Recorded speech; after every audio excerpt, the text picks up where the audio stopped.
Hi folks, and welcome to this special interview for the Pride Against Prejudice podcast that accompanies the Astral quest in episode 33.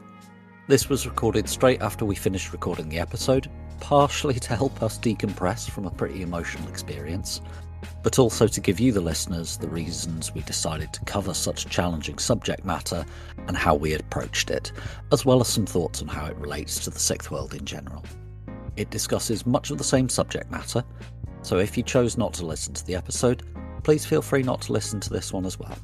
You'll find out the results of the episode over the next few weeks. For those of you who do wish to listen, I hope you enjoy the interview. How are you two doing? I'm good. People are probably wondering what the hell we just put them through. What we just put ourselves through.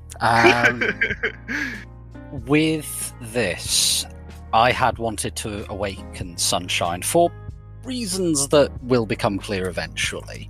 And we were using a character that she is from the 4th edition missions campaign set in Denver. She is a canon character that we've expanded upon, and she's kind of a bit part character in that, but she was, as sure you've noticed, she was a sex worker.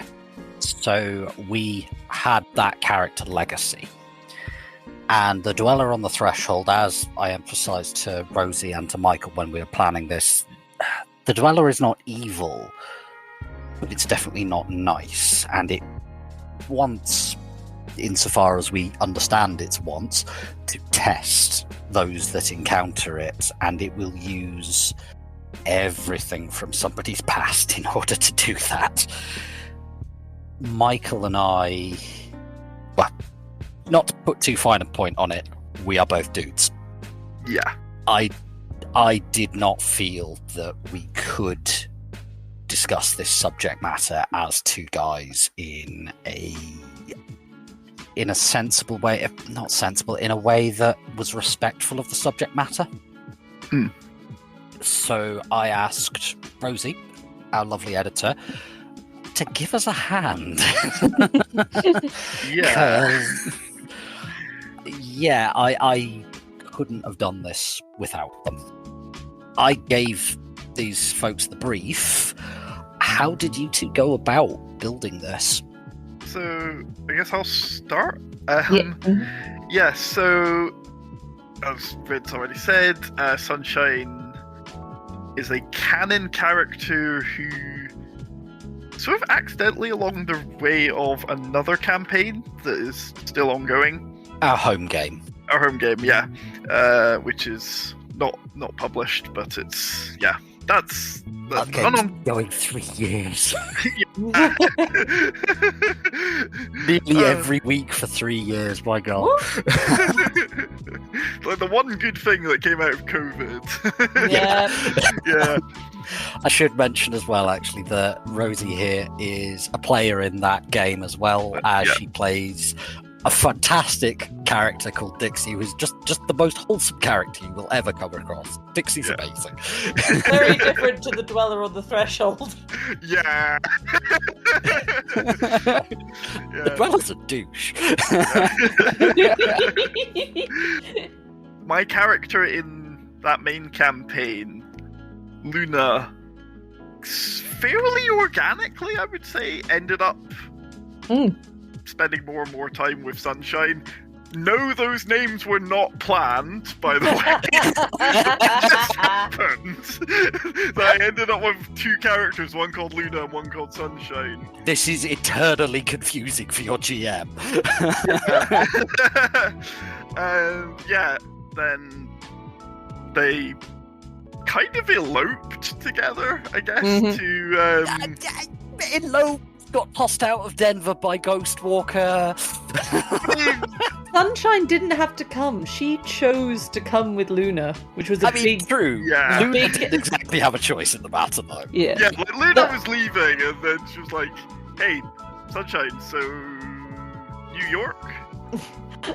I feel that was actually a big character development for Sunshine, because that was one of the... That was she that was a big leap of faith and a big choice to go with this person that she met, as we explored in the scenes, and I'm sure we'll go back to later, but she met Luna on the job, which makes their relationship complex, but it was a very brave thing to decide to actually trust her gut instinct and instead of the doubts that other people were putting on her, and say, no, this relationship is meaningful to me. She doesn't just see me as sexual gratification. I value this relationship. And I would say as well, a hell of a lot of trust to give that much power over your own life to someone else, because Luna basically paid her debt off for them both to be able to move to Denver. It was a hell of a lot of money that I made you cough up. Yeah, like a frightening amount of money. So one of the things I'm aware of with these two characters is, because Luna's also quite a lot older than Sunshine. Luna's in her 40s, Sunshine's in her 20s. And one of the things I'm aware of with those two characters, and yes, I'm playing two characters in two games who are dating each other. It is exactly as weird as it sounds. It's confusing. Yeah. We need to make a blooper reel at some point of me going, so Luna, and Al saying Sunshine, and me going, fuck. yeah, it happens so often. The amount of stuff that you guys didn't hear on the cutting room floor where we've had name mix-ups. I've even done it. Yeah. Yeah. But one of the things I'm aware of with their relationship is it's not necessarily got a wholly healthy power dynamic in it, because you've got that age difference. There is that. To be frank, there is that financial aspect of, you dug me out of a very deep financial hole with your own assets. That's always going to lead to something of a power imbalance in their relationship. And I'm aware that's something to keep in mind for future. I think it's interesting as well, because normally with roleplay games, we want our characters to be the big badass hero. You get that less in Shadowrun, but at the same time, it's interesting to explore this effectively from the NPC's point of view. You've basically put yourself into the NPC's shoes and decided to walk a few miles in them, and now walk the astral planes. Yeah, so why did I decide to create or promote Sunshine into a full player character of an NPC? It was when Rid said he was going to be putting this game together as very much a spin-off series from our home game. It kind of felt like a natural choice, and it left interesting room to sort of connect the two games. Yeah, it is one of the things I do enjoy with these two games, is that they are interlinked, and something I am planning is for events of one game to impact the other, not just through Sunshine Luna's relationship, but I mean, certainly Mav has worked with quite a lot of the other team, the Sea Cucumbers. I do not know why they called themselves that. Do not ask. Do not ask. We, like most of us, can't remember or figure it out. COVID was a strange time, okay, guys? I remember the mission where it happened. It was our code word for something. It was I think it was our shit has hit the fan code word. It was the one with the factory, wasn't it? No, it was the really dark one. It was the one with the girl. With the blind girl. Mission 3 of the Denver campaign, which I was very on the fence about running, but we are getting a little off topic. So, yeah, that's kind of how I ended up with this character, is because there's this NPC who's been dragged along out of Denver into New York, and then I figured, could do all sorts of interesting things with this. And then, Rid kind of suggested, oh, hey, I was interested in awakening this character. So I'm thinking, oh, wait, hold on. Oh, and we sort of took a step back and went, shit. yeah, we're blokes. Yeah, and for context, I'm tall, long hair, beard. I do Viking reenactment as a hobby and go out and batter people with lumps of steel on the weekend. It's like, no, I'm not touching that. And so that is where Rosie got asked to come and assist, and Rosie has really been the driving force with actually making this happen. Yeah. And provided a lot of the background materials. And at this point, I'm going to let Rosie talk. But honestly, it was so exciting to be asked by Ryd to come in as a guest, essentially a guest antagonist on the podcast, which was very, very fun, especially with such an important subject matter, which, as you both said, deserves to be looked at. And honestly, it's a case of, I'm sure that there are far more qualified people, but I did my best to do research, to look into the subject from multiple perspectives, and essentially this was, at the end of the day, sex work it's a key part of Sunshine's story, but it is not the only part. The real story, I think, is Sunshine's relationship to others throughout her life, and what has been psychologically limiting or holding her back.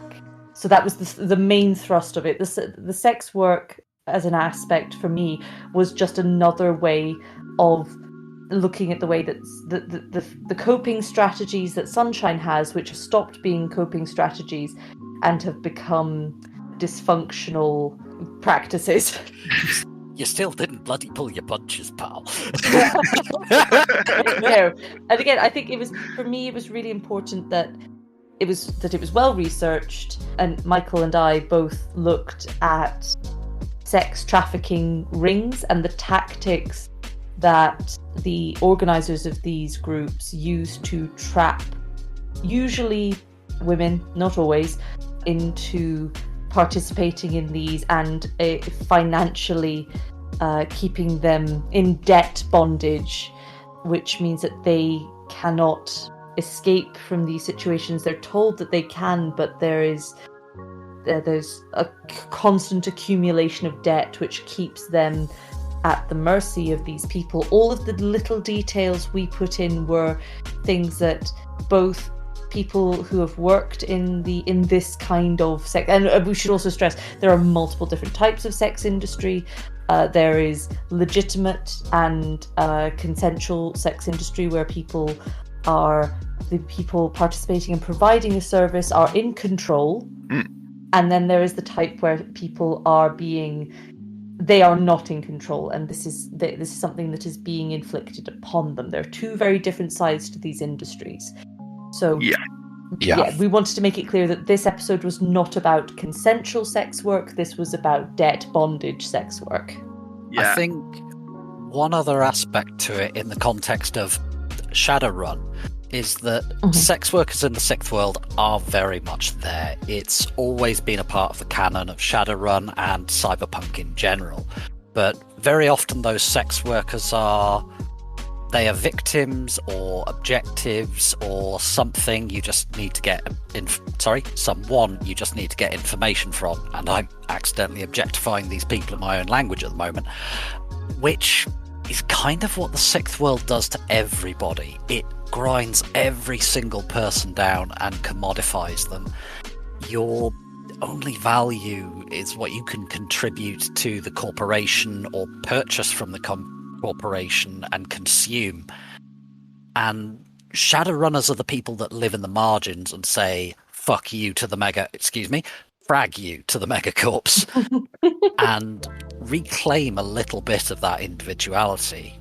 And I mean, classic adventures, I know you guys haven't played it, but Dream Chipper, it's based around BTLs and persona fixed BTLs that basically change your personality into someone completely different. One of them's Jack the Ripper. Oh no. Oh. So sex workers as victims has always been a part of wider literature, but also the Shadowrun canon. So it's interesting to...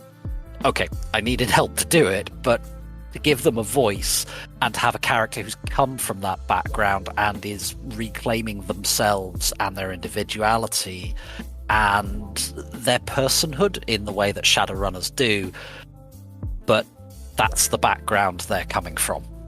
You've moved something from, again, it's every system has its really good positives and its failings. I think I wouldn't say that the depiction of sex workers is a failing in Shadowrun, but I think basically moving what was intended to be a background flavor to the world and actually stopping and saying, no, we are going to look at this. We're going to look at the effects that this has on, this is a person. How does this affect their lives? And Michael taking that on was, I think, actually very narratively important. So I applaud that for like highlighting this and going, no, we're not just going to let this be a passing throwaway thing. This is a human being. How does this narratively affect people? Yeah. I think one of the things that Rosie pointed me to as a source, so it's very useful for getting a handle on how this stuff works, sort of seeing it from the other side of the coin, gave me some information on Operation Katrino. In Australia, yeah. Which is, she was introduced it to me through a podcast called Crime Interrupted. Yeah. Had quite a long episode about Operation Katrino, which was basically the Australian police cracking down on a sex trafficking ring, and that was a very useful source of information when researching this and trying to, okay, what's this actually like beyond the movie tropes? Yes. However, that was very much one of those podcasts. If you listen to half an hour of it, like, okay, I need to go and like touch grass and huddle some puppies. They really do not pull their punches, and everything was done respectfully. All the interviews were done properly. I would recommend the podcast; it's fantastic.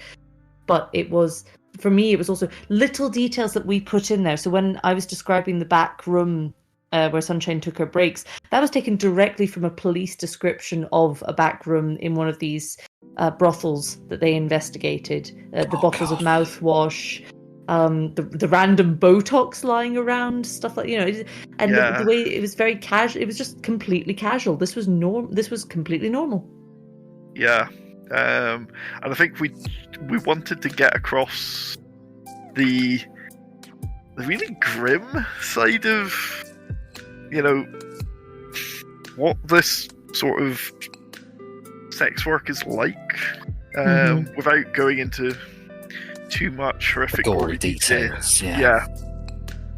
I think it was also, for me, another source that I drew on when writing the scenes that we would be encountering was Adult Matters, which is a TV show about a porn star. And the thing I really admired about that show was that it expressed difficult and graphic topics without actually showing the graphic details. It was all very cleverly shot. It was all very cleverly framed. And as best as I possibly could, I wanted to try and represent that in the way I was GMing things, to make it very clear to the audience what was happening without actually describing scenes that could have been very, if described in the wrong way, could have been very badly mishandled. And so that my aim with that was to convey without scarring. Yeah, and I mean, for us recording this, we had to take frequent breaks to do this, because it's not easy to discuss, and we had to look after ourselves whilst doing it. Yeah. So we did have to stop every so often and go and touch grass. Yeah. Give me my puppy paddle. Because we are, this particular episode, we are touching on some very, very heavy stuff. Yeah. I think, can I ask if there was, just adding into the interview, were there, because again, at the end of the day, this is about psychology as well. This is about somebody coming to terms with that they have to value themselves as a person. So were there scenes as we were playing through, were there scenes where you felt that sort of it was psychologically, that psychological aspect was really kind of coming home? Yeah, say there were. In several of the scenes, to be honest, where there's that sort of coercion that's very hard to push back against. Because it's, it's the sort of coercion that's done, soft voice, and it's soft power. Yeah, soft power, and the sort of level of effort that's required to oppose it. It suddenly puts you in the wrong, where you're the one who's raising your voice. You're the one who's getting upset. This must be your fault. Yeah. Something I have experienced in my own life, and it's very fragging difficult to deal with, because any attempt to fight against it, you just immediately get labelled as the bad party. You're the one who's picking a fight. Yeah. And stormy relationship with family. Hi, I'm Michael. I'll be playing Sunshine. So yeah, we were definitely touching on. I mean, obviously, I don't have, experience of being a sex worker. Do you actually have several friends who've done one form of sex work or another, but very much on the consensual side of things? Yeah, they're more on the sort of having an OnlyFans account end of things. I've had a few friends that have worked in sex work as well over the years. I think it's a lot more than is perhaps talked about, and a lot of this episode was about not just looking at that and confronting it, but running headlong into it. In an ideal world, I think but at the end of the day, we're telling a story about a very specific set of circumstances. But in an ideal world, we'd probably be interacting with, in the canon, we'd be interacting with sex workers who are in complete control, and they're in their choices. They've chosen to do this in much the same way that the Shadowrunners choose to do what they do. But I think that's not the story we were telling. So while I think we as players are very clear about the fact that we see sex work as like any other occupation. It's got its great sides, its bad sides, it's got its safe workplaces, it's got its not so safe workplaces. The story we were telling was more concerned with a side of sex work which exists, which is it's somewhat not fair. Less than ideal. It's somewhat less than ideal, putting it lightly. Yeah, the very grimy underside of it. It's also, hopping back to talk about Operation Katrina, the area in Australia where that sort of police sting operation happened to try and catch this ringleader who was sex trafficking women from East Asia. Korea, yeah.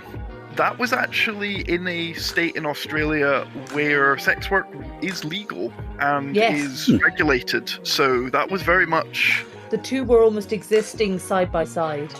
Yeah, and actually sort of meshed into each other almost. Even though there was this legal option, people will still...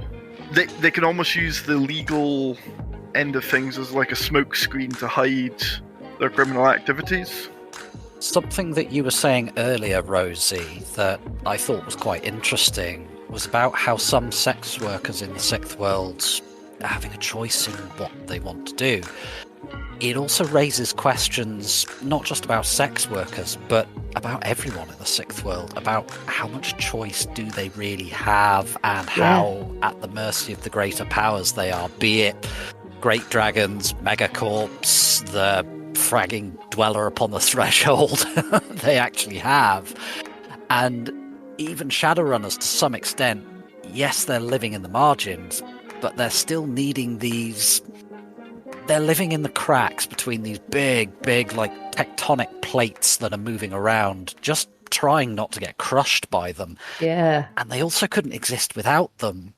So how much choice do they have? Is it all just an illusion? Are Shadowrunners just having their own dweller trip? Is it...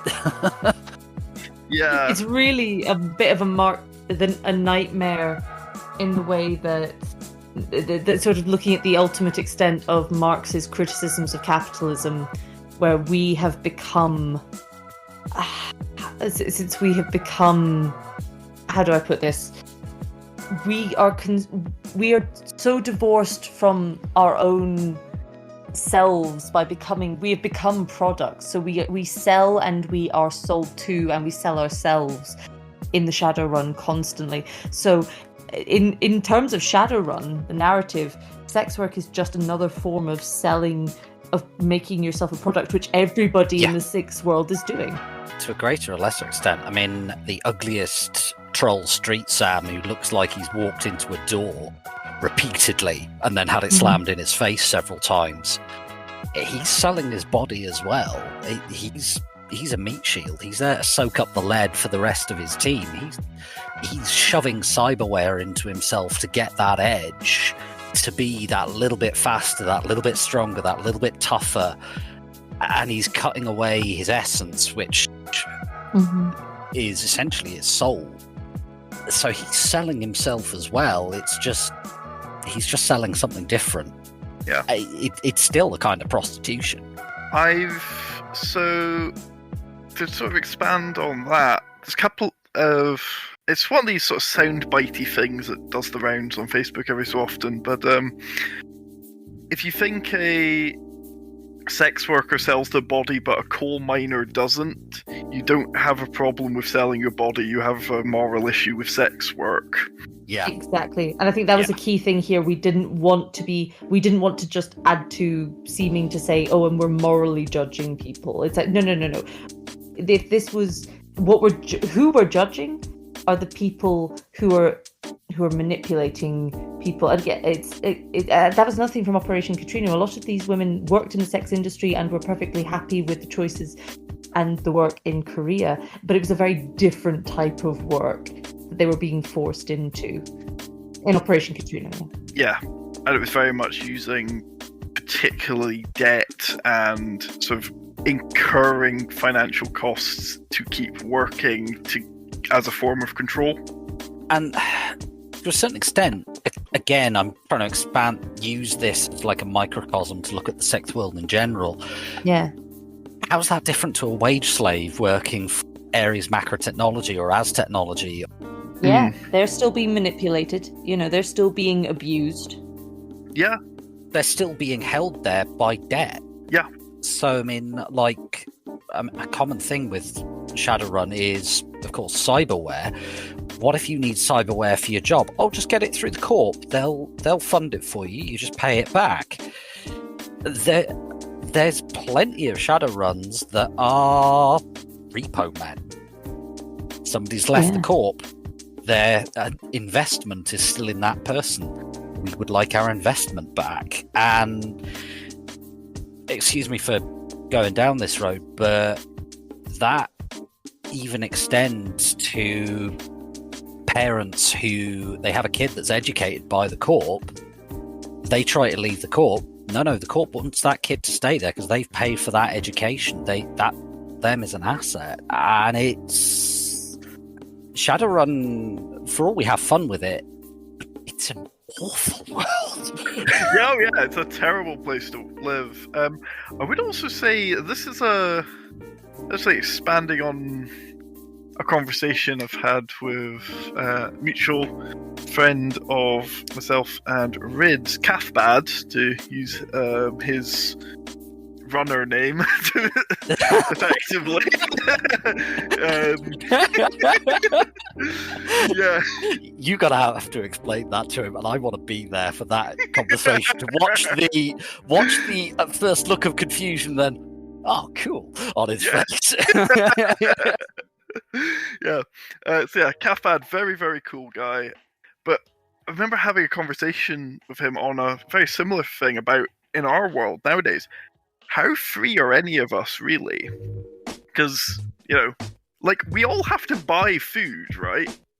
So that means you have to get money, which means you have to have a job. And can you choose to have any job you would like? No. Like, there are some industries, there are just not enough jobs for the number of people who want to work in that industry. This is why I am not an archaeologist / HEMA instructor. Or, you need specific education, which you might not be able to afford. Or occasionally, people just don't have the skills. Yeah, people don't have the skills. You might want to do a thing, but you just can't. It was a very interesting, kind of depressing conversation about the state of the world. We almost sort of started edging into Plato's cave in places. Yeah, and I think role-playing lets us do that. Yeah. In a very behind-the-curtain kind of way. Mm. This got far more philosophical than I was expecting. No, I think that's also something that role-playing is actually quite important is for exploring, at the end of the day, all these problems that happen in the sixth world, we're seeing the roots of, they're based on the roots that here in our world. They're problems that are not that far away from our own experience.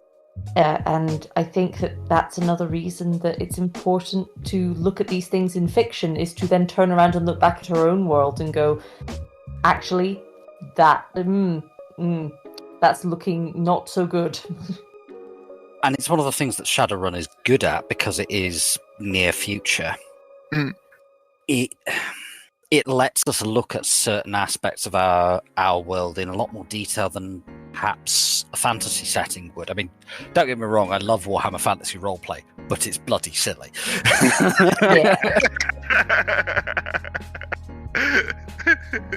Yes, I love the Warhammer world dearly as a setting, but I don't think we would be able to do this sort of heavy philosophical deep intrigue of the soul sort of mission in Warhammer Fantasy. I don't see like a megacorp run by goblins. By the comments. Nasty little gits is gonna get your new yen. And let's stop there before we get sued by GW. My brain just went to a very, very strange place. So, Galaxy Quest. Oh god, yeah. Yeah, mash that together with Warhammer Fantasy. By Sigmar's hammer! What a saving! There you go. Cyberpunk Dystopia Warhammer with a dungeon. Galaxy Quest thrown in. With a little bit of Alan Rickman. Yeah. Cool. Do you have anything? Either of you have anything to add before we finish up? I just say it's been an absolute pleasure and an honor to be a part of this small section of the game, and I hope that while it's dark, I hope that people can get something meaningful from it. And thank you, Rosie, for helping us out, and also for playing Sally Boom Boom in an earlier part of this same run that's been going over 13 recording sessions now. We've spent like 3 months recording this mission. Oh my god. It's been wild. Yep. Yeah, and yeah, thank you to you both. Thank you, Ryd, for putting this run together, and thank you, Rosie, for making this crazy bit of this crazy run happen, and doing it. It's been a ride. Doing it respectfully. It has definitely been a ride. It's been wild. Thank you, and thank you to the two of you for. I think we all thank each other. Yeah. Everyone give everyone else a point of karma. Not our player characters. Like our IRL. Yeah. IRL karma. Thank you for spending some time with us and listening to the Pride Against Prejudice podcast. We hope that you enjoyed the show and look forward to seeing you again in 2 weeks' time for our next episode. Intro is More Human Than Human by Carl Casey, and the background music is also by Carl Casey. Outro music is Neon Thrills by Luck Hash, and all sound effects are credited in the show notes. The Topps Company Inc. has granted permission to the Pride Against Prejudice podcast to use such names, logos, artwork, marks, and or any other proprietary material for promotional and informational purposes on its website, but does not endorse and is not affiliated with the Pride Against Prejudice podcast in any official capacity whatsoever. All other works mentioned in this podcast remain the property of their respective owners. The Pride Against Prejudice podcast is licensed under a Creative Commons Attribution 4.0 license. So if you want to use any part of the show, please give us the credit. See you next time, chummers.